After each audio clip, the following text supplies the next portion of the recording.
안녕하세요. 백두산 금융연구소의 백두산입니다. 7월 8일 월요일 오후 3시 49분입니다. 지난 금요일 미국 증시는 고용지표가 발표가 됐습니다.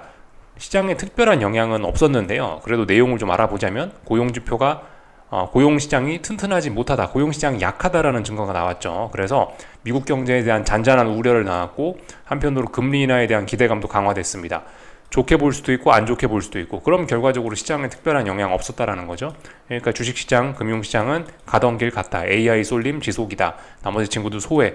요거 계속 말씀드렸지만 아직까지 계속 이거 흐름 지속되고 있죠. 일단 이렇게 볼 수가 있을 거고, 그리고 AI 자체가 워낙 시가총액이 크다 보니까 시장의 긍정적인 분위기를, 낙관론을 이끌고 있다라 말씀드렸는데, 얘가 이제 좋으니까, AI가 좋다 보니까 이제 채권 시장, 외환 시장에도 영향을 미쳐가지고 그래서 일단 좋다 일단 이런 식으로 인식이 됐습니다. 이 고용 지표는요. 고용 시장이 안 좋다.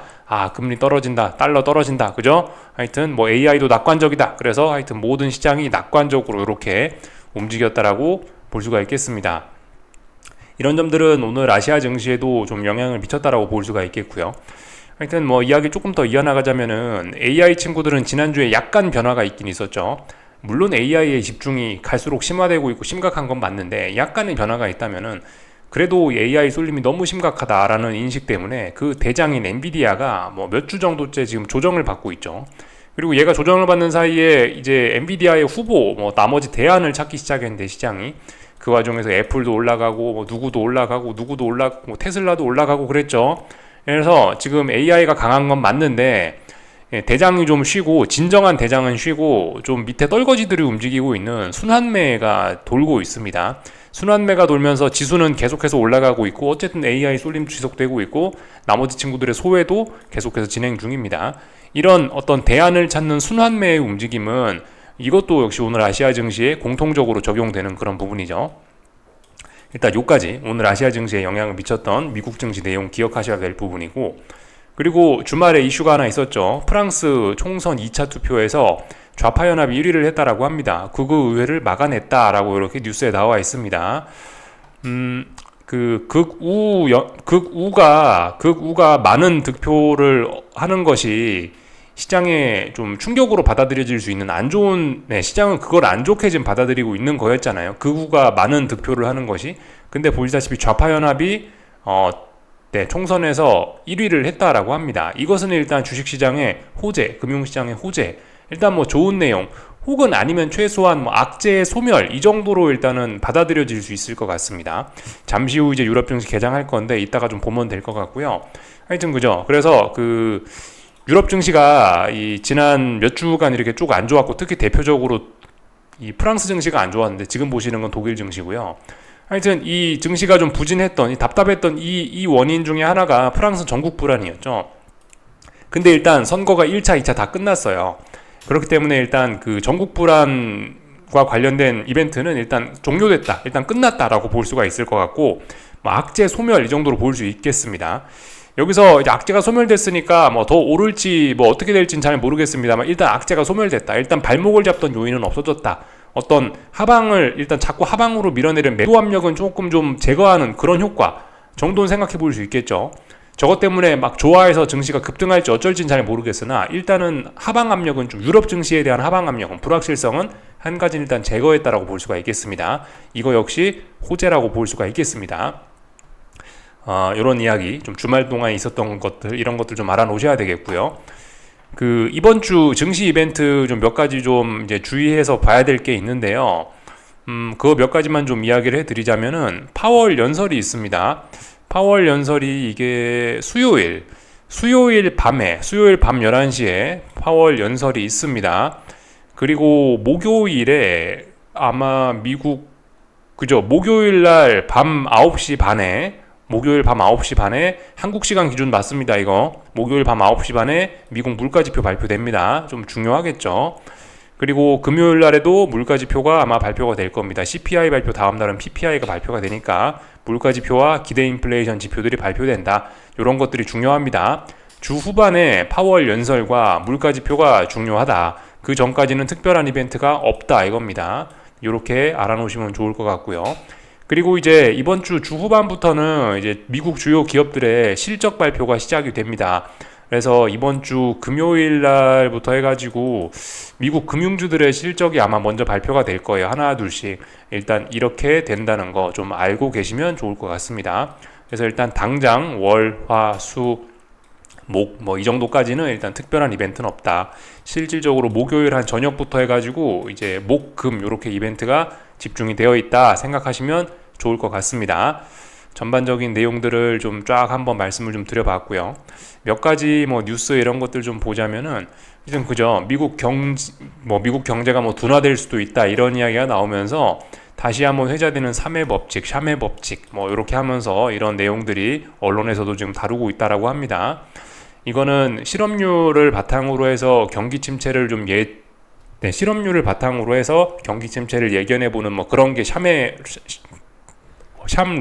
3회 법칙이라고 표현을 하고 있는 거죠. 이게 이제 하여튼 0.5가 넘어가면 위험한데 0.43이다. 그러면서 어쨌든 이런 기사가 지금 나온다라는 게 경기 둔화에 대한 살짝 우려가 좀 있긴 있다라는 겁니다.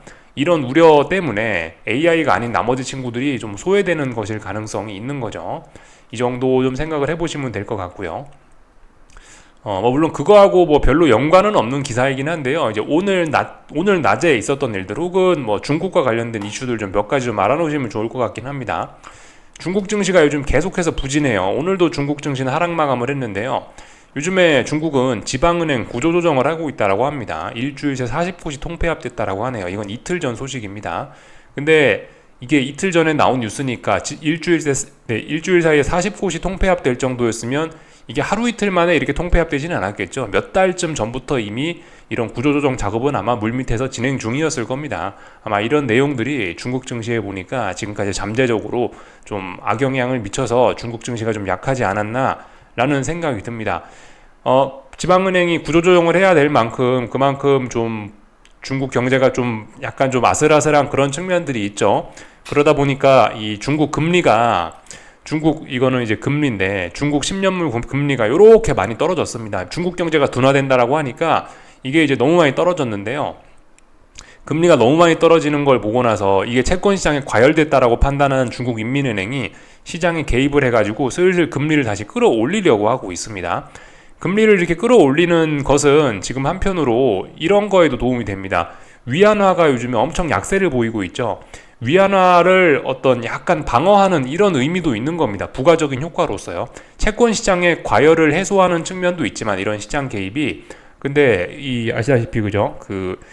중국 금리가 올라가면 아무래도 환율도 조금 좀 강세가 될 수 있습니다. 위안화 강세를 조금 유발할 수 있어요. 환율 방어가 좀 될 수가 있습니다. 이런 점들도 생각해 보셔야 되겠어요. 그래서 하여튼 중국은 요즘에 이래저래 이래저래 지금 바쁩니다. 중국 인민은행이라든가 중국 정부에서 요즘에 하는 일이 굉장히 바쁩니다. 뭔가 중국의 요즘 분위기가 좀 안 좋아갖고 굉장히 좀 바쁘게 돌아가고 있습니다. 근데 사실 이런 내용들이 물론 지금 당장 주가에는 좀 안 좋게 작용하고 중국 금융시장에 안 좋게 작용할 수 있습니다. 그죠? 구조조정이라고 하고 그러니까. 근데 사실 이런 내용들은 중장기적으로 봤을 때는 상당히 이제 잘하고 있는 거라고 할 수가 있겠습니다. 지금 중국이 지금까지 예를 들면 부동산 문제 많이 있다 하면서 뉴스 많이 나왔잖아요. 그러면서 몇 년 전부터 헝다 이야기 나오면서 그것도 결과적으로 슬슬 연착륙을 시키고 있는 모습이고 그 와중에 이제 지방은행들까지 구조조정을 지금 서서히 하고 있는 건데 이런 거 그죠. 경착륙이 아니고 이런 구조조정을 연착륙으로 지금 잘 나름 풀어내고 있습니다. 중국 경제가 확실히 좀 안 좋아서 그런지 어쩐지 저쩐지 잘 모르겠지만 하여튼 요즘에 한국에 미세먼지 있는 날이 잘 없긴 하죠. 하여튼 중국이 요즘에 뭐가 조금 어렵긴 한가 보다라는 생각이 드는데 어쨌든 근데 지금 최근에 좀 어려움을 겪고 있을지 모르겠지만 이런 것들은 사실 중국의 미래를 위해서 중국 경제의 미래를 위해 생각을 해보면은 그죠. 중장기적인 미래로 봤을 땐 이런 건 굉장히 좀 건전한 조치다라고 볼 수가 있겠습니다. 오히려 미국에서 옐런이 대규모 채권 발행을 하고 있고 사실 이런 것이 오히려 건전성으로 따지면 좀 떨어지죠. 그죠? 한국이 부동산 부양책을 막 지금 와 쓰고 있고 증시 공매도 막 금지하고 있고 증시 부양책을 쓰고 있는 그런 모습에 비하면 사실 이런 거는 굉장히 좀 건전하다라고 일단 볼 수가 있을 것 같습니다. 하여튼 근데 이런 것들이 당장 주가나 이런 것들이 당장 금융시장에는 안 좋게 영향을 미치는 거는 일단 알고는 있어야 되겠죠. 하여튼 이런 상황들이 진행 중입니다. 뉴스 내용 대충 읽어보시면 되고 기록적인 채권 랠리를 진정시키기 위해 국채를 매도할 수 있다라고 발표한 바 있다. 그죠? 인민은행이 시장에 개입하고 있다. 이런 거를 알 수가 있습니다. 이런 내용들 좀 가볍게 좀 알아놓으시면 좋을 것 같고요. 그래서 일단 오늘 있었던 일들 뭐 요런저런 내용들이 있었다. 그래서 오늘 시장이 어떻게 됐냐라는 걸 좀 살펴보면은 좋을 것 같습니다. 하여튼 그래서 미국은 일단 긍정적으로 반응했죠. 그죠? 그래서 일본도 오늘 비교적 긍정적이었다. 마이너스 0.06% 거의 선방했다 보여지고요. 중국 증시는 좀 전에 말씀드렸던 그런저런 내용으로 인해서 부진합니다. 근데 그렇다라고 해서 또 지금 증시 분위기가 좋기 때문에 막 급락 폭락하는 것도 아니고 그럭저럭 버티고 있습니다. 오늘 한국 증시도 그럭저럭 괜찮았죠. 그죠? 네, 그럭저럭 흐름 나쁘진 않았습니다. 그래서 전반적으로 긍정적인 AI들의 영향을 받고 있다. 알아놓으시면 좋을 것 같고, 조금 전에 유럽 증시 개장했네요. 그죠? 유럽 증시 일단은 분위기 그냥 혼조하게 일단 시작을 했습니다. 큰 하락, 큰 상승도 아니고 그냥 혼조하게 그냥 그렇게 출발을 했네요. 어떻게 될지 일단 보면 좋을 것 같은데, 일단 악재는 일단 없어진 셈이다. 일단 요렇게 생각을 하시면 되겠죠. 일단 요 정도 보시면 될 것 같고, 하여튼 요즘에 이제 AI 랠리 어쩌고저쩌고 위험 자산들이 좋다 이러면서 말씀드렸다시피 달러가 조금씩 좀 약해지고 있습니다. 미국 경기 둔화 우려 이런 것들이 요즘 어떤 제조업 지표, 서비스업 지표, 고용 지표 이런 걸 확인했는데 미국 경제가 안 좋다 이러니까 달러가 슬금슬금 약세를 보이고 있는데, 달러가 슬금슬금 약세를 보이고 있다 보니까 상대적으로 원자재들이 다 강세를 보이고 있습니다. 그래서 구리값 오르고 국제유가 오르고 금값도 오르고 이런 모습들이 보이고 있는데, 하여튼 재밌는데 하여튼 근데 재밌는 게 구리값 이런 것들이 중국 증시와 좀 밀접하게 영향을 미치지 않습니까? 그죠? 굉장히 밀접하게 움직이는데 구리값 상승에도 불구하고 중국 증시는 보시다시피 이렇게 좀 부진한 모습들.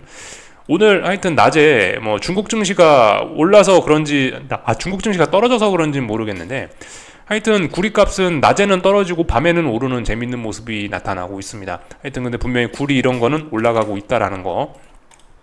근데 어쨌든 중국 증시는 구조조정이 어쩌고저쩌고 해가지고 요즘 좀 악영향을 받고 있다라는 거, 이런 재밌는 점도 좀 생각을 해보셔야 되겠습니다.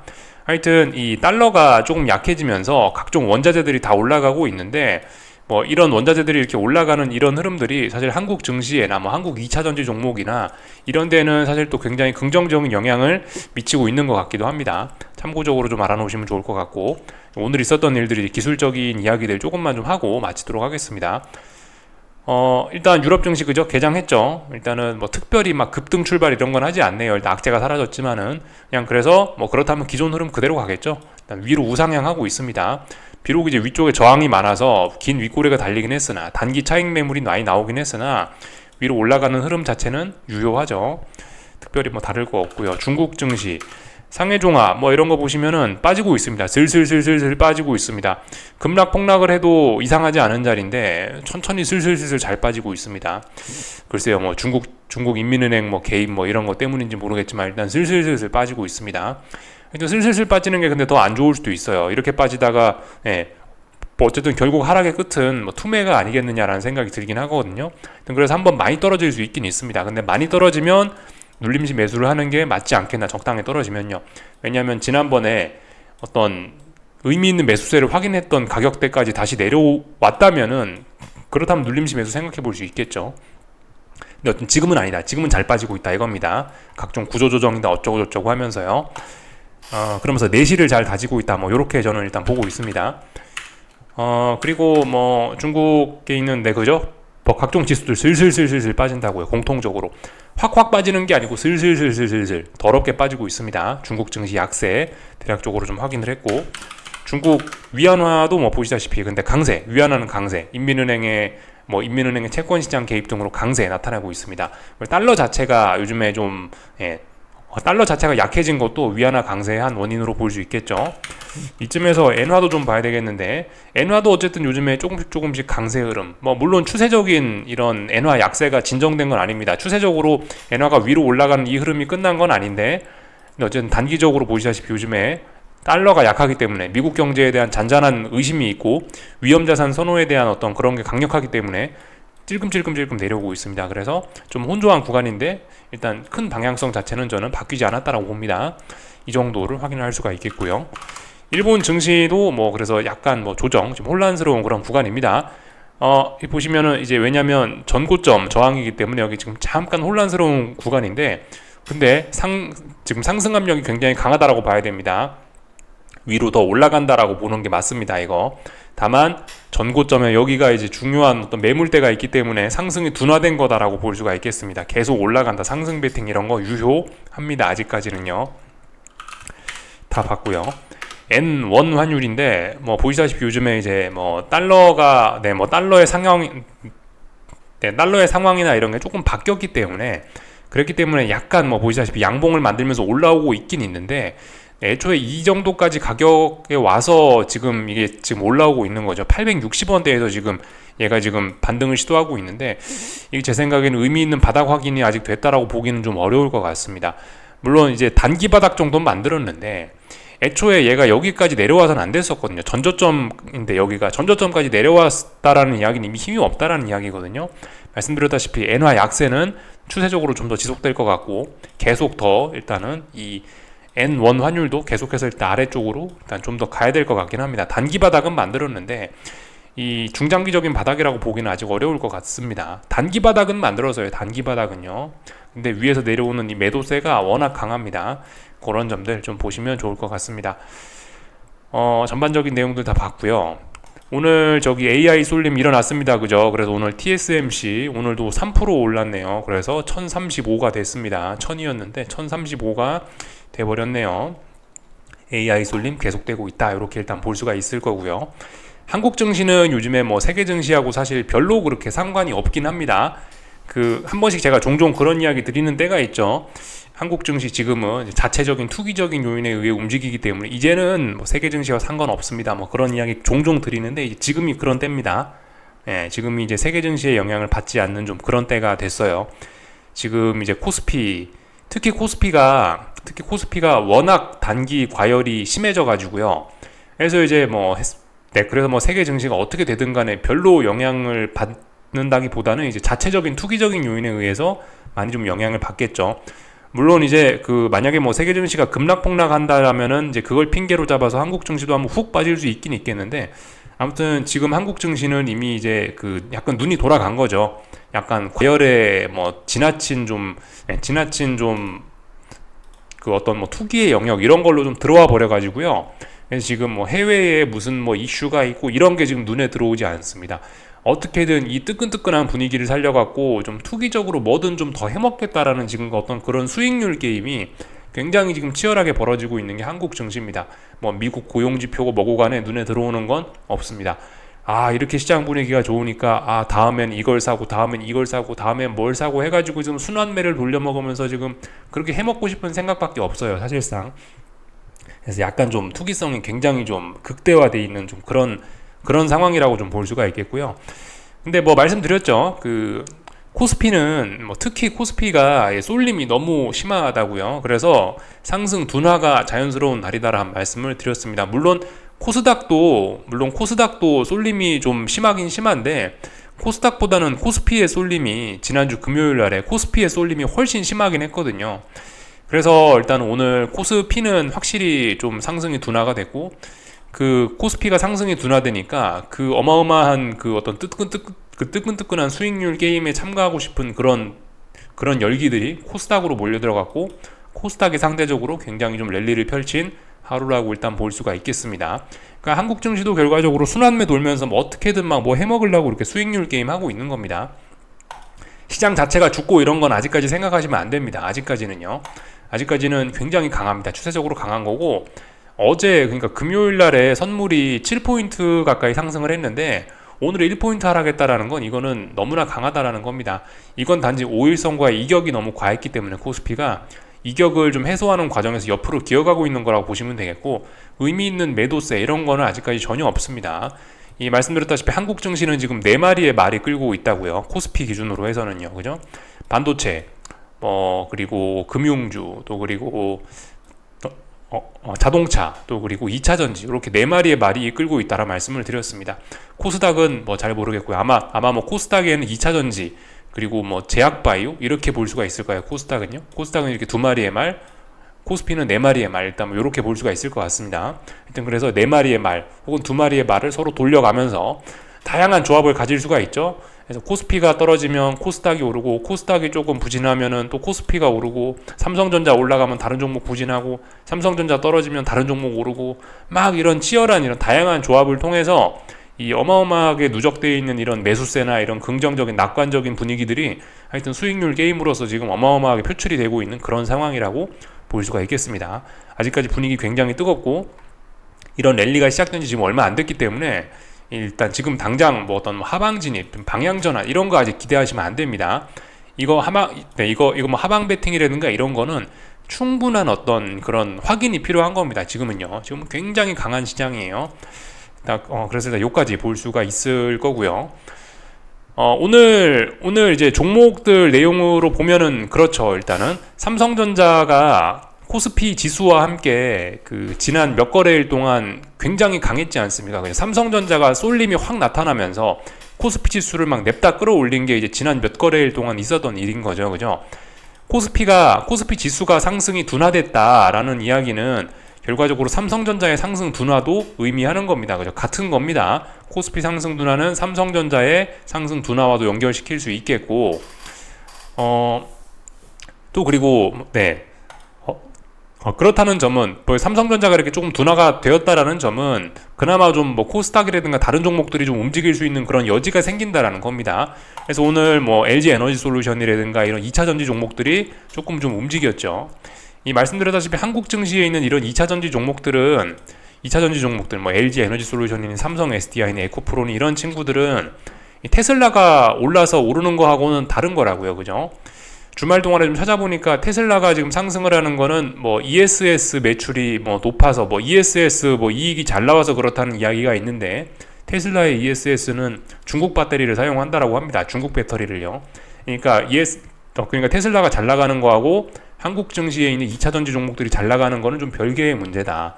테슬라의 상승을 AI 종목에 소외됐던 AI 종목의 랠리로 보는 관점도 있습니다. 어쨌든 이래저래 한국 2차 전지 종목들은 테슬라의 상승하고 연관짓는 것보다 제 생각에 한국 2차 전지 종목들은 달러 약세로 인한 원자재 강세, 뭐 그로 인한 뭐 리튬 가격 상승, 뭐 그런 걸로 인한 수혜를 본다라고, 어떤 그런 걸로 인한 수혜를 기대하는 게 조금 더 맞지 않겠냐라는 생각이 들어요.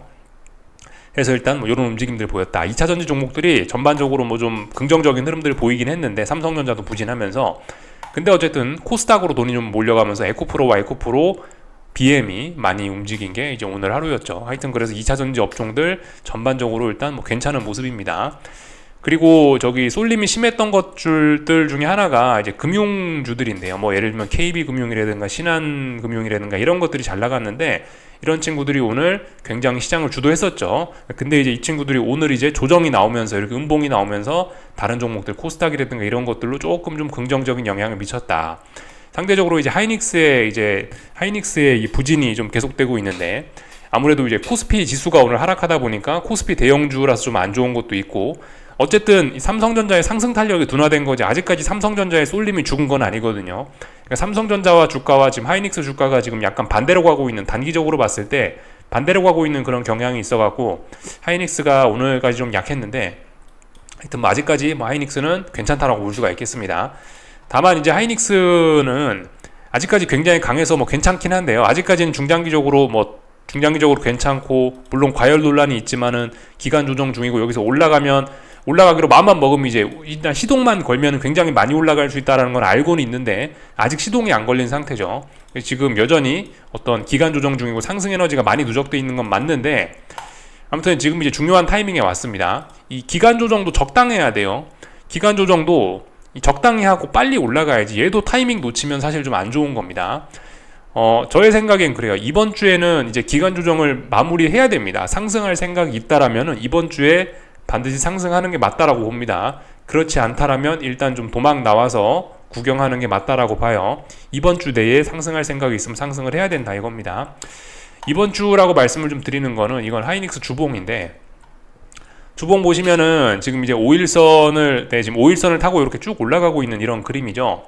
이번 주 정도에는 이제 매물 소화 다 했다라고 봐야 되는 거고, 사실상 24만 원 정도에 있는, 사실상 뭐 23만 6천 원, 뭐 혹은 뭐 24만 원에 있는 이런 매물 소화는 다 했다라고 봐야 되는 거고, 이번 주에 만약에 상승을 해서 다시 5일선과 이격을 벌리면서 얘가 쭉 올라가는 모습이 아니라면은 결과적으로 5일선 밑으로 또 내려오게 됩니다. 이런 점은 좀 중요하게 좀 보셔야 될 것 같아요. 5일선 타고 올라가는 게 굉장히 중요한데, 하여튼 상승할 생각이 있으면 이번 주에 상승을 해야 될 겁니다. 이 주봉 이런 걸 봤을 때요.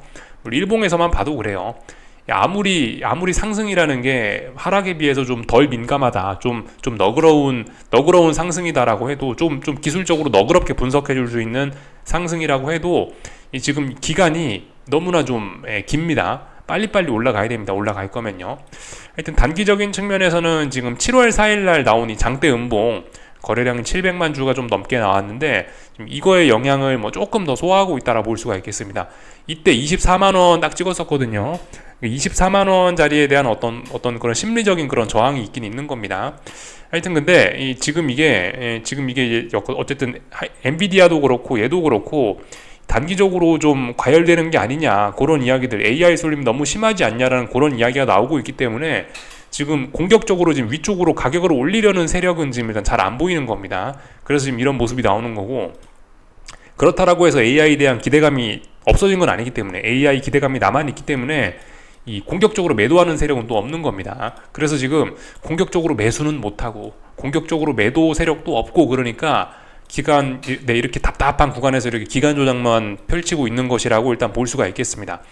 어쨌든 삼성전자가 일단은 상승이 좀 둔화가 되고, 코스피 자체가 상승이 좀 둔화가 되긴 됐으니까 아마 제 생각엔 뭐 하이닉스도 약간 뭐 기회가 오지 않을까라고 생각이 되긴 됩니다. 기회가 올 거면 이번 주에 와야 되지 않나 싶고요. 그래서 일단 아직까지는 하이닉스 뭐 매집 의견 아직까지는 뭐 계속 유효하다라고 볼 수가 있겠는데, 이번 주까지입니다. 이번 주에 시세가 나지 않으면은 제 생각에는 이거는 좀 비중 축소하고 다시 좀 봐야 되지 않을까라는 생각이 좀 들어요. 그래서 일단 삼성전자와 관련된 이야기들 좀 드려봤습니다. 하여튼 AI 쏠림 지금도 AI 쏠림이 계속되고 있습니다만은, 엔비디아라든가 뭐 TSMC라든가 뭐 하이닉스라든가 어쨌든 너무나 잘 나가는 친구들 있잖아요. 이런 친구들이 이렇게까지 잘 나가도 되냐, 이런 이제 의문의 목소리들이 슬슬 나오는 것이 사실입니다. 그렇기 때문에 요즘 지금 저런 종목들의 움직임들이 좀 둔화가 되는 거고, 근데 어쨌든 시장 분위기는 나쁘지 않으니까 그 와중에 순환매가 계속해서 돌면서 이것저것 좋은 종목 없나 사람들이 찾아가면서 수익률 게임에 열중하고 있는 게 지금 모습이라고요. 어쨌든 아직까지 시장은 강한 거고 그런 상황입니다. 엔비디아 같은 거는 어쨌든 오늘 밤에 상승할 생각이 있다라면 오늘 밤에 상승해 주는 게 아마 뭐 가장 좋을 것 같긴 합니다. 엔비디아인데요. 이 금요일 날에 뭐 보시다시피 살짝 음봉이 나오긴 했는데, 어쨌든 얘도 상승할 생각이 있으면 빨리빨리 저항 넘어주는 게 좋죠. 엔비디아는 지금 어디가 저항입니까? 대략적으로 뭐 127, 128 이 정도가 딱 봐도 저항이죠. 이거 빨리 넘어가야지 좋을 겁니다. 엔비디아가 128 넘어가면은 미국 증시에서도 비슷한 일 벌어질 거예요. 삼성전자가 급등했던 그런 거하고 비슷한 일 벌어질 겁니다. 엔비디아가 급등하게 되면은 또 나머지 종목도 다 빠지겠죠. 또 마치 지난주에 삼성전자가 올랐을 때 다른 종목들 굉장히 부진했던 것처럼 또 아마 그런 일들이 나타날 수 있을 것 같습니다. 하여튼 엔비디아 아직까지 죽지 않았고 강하다, 뭐 그런 이야기 드리면 될 것 같고요. 하여튼 오늘 원달러 환율은 뭐 조금 올랐네요. 답답한 구간 안에 있습니다. 별로 근데 힘은 없습니다. 얘도 뭐 당장 죽고 싶은 생각도 없고 올라가고 싶은 생각도 없고 답답한 그런 모습이네요. 그죠? 그래서 일단 뭐 이쯤 됐으면 싼 고점 고점 낮아진다, 좀 불안하다, 그렇기 때문에 달러 비중을 살짝 줄이는 게 뭐 일반적인 전략일 수는 있습니다. 일단 뭐 물론 지금 하반 경직성 보이고 있으나 그렇게 강한 상승의 힘은 아닙니다. 강하게 위로 올라가겠다라는 건 아닙니다. 이건요, 그죠? 그래서 전반적인 내용들 일단 다 살펴봤습니다. 그래서 하여튼 뭐 미국 증시는 지금 잘 올라가고 있죠. 나스닥, S&P 이런 거 뭐 오늘 밤도 올라갈 거야. 뭐 일단 기본적으로 그렇게 보시는 게 일단 맞을 것 같고, 러셀 지수 소외 뭐 일단 그죠? 기존 추세 계속 될 거라고 일단 보시면 될 것 같고, 지금 채권 시장 답답한 구간입니다. 채권 시장의 방향성 좀 잘 보시면 좋을 것 같고요. 근데 개인적으로는 지금 이미 이제 어떤 하반기 증시가 이제 본격적으로 지금까지 하반기 증시가 어떻게 될까? 올해 하반기는 어떤 컨셉일까라고 하면서 지금 금융시장의 방향을 못 잡고 있었는데, 지금 이제 슬슬 이제 방향이 좀 나오는 것 같아요. 그죠? 나스닥이 지난주 휴장하기 전날 7월 2일 날 상승을 하면서 이미 제 생각에 하반기 자산 시장에 대한 분위기를 얘가 이미 쏘아 올려버린 것 같아요. 하반기에도 빠질 생각 없다. 이쯤 되면 사실상 뭐 대선까지는 일단 해먹겠다. 뭐 이런 생각이 아니냐. 이런 생각이 지금 이런 생각으로 움직이는 것 같다는 생각이 좀 듭니다. 물론 이제 그 이후가 좀 깝깝해질지 모르겠는데 일단 현재 분위기상으로 봤을 때는 일단 대선 때까지는 일단 계속해서 해먹겠다라는 그런 생각이 좀 조금 좀 느껴지긴 합니다. 근데 어쨌든 그 와중에 AI 쏠림은 심각하니까 이것저것 다른 거 막 순환매를 통해서 해먹겠다는 생각들이 좀 있는 것 같고요. 그래서 뭐 일단 이런 상황까지 좀 말씀을 좀 다 드려봤습니다. 궁금한 거 리플 남겨주시고요. 내일 아침에 뵙도록 하겠습니다. 여기서 마치겠습니다.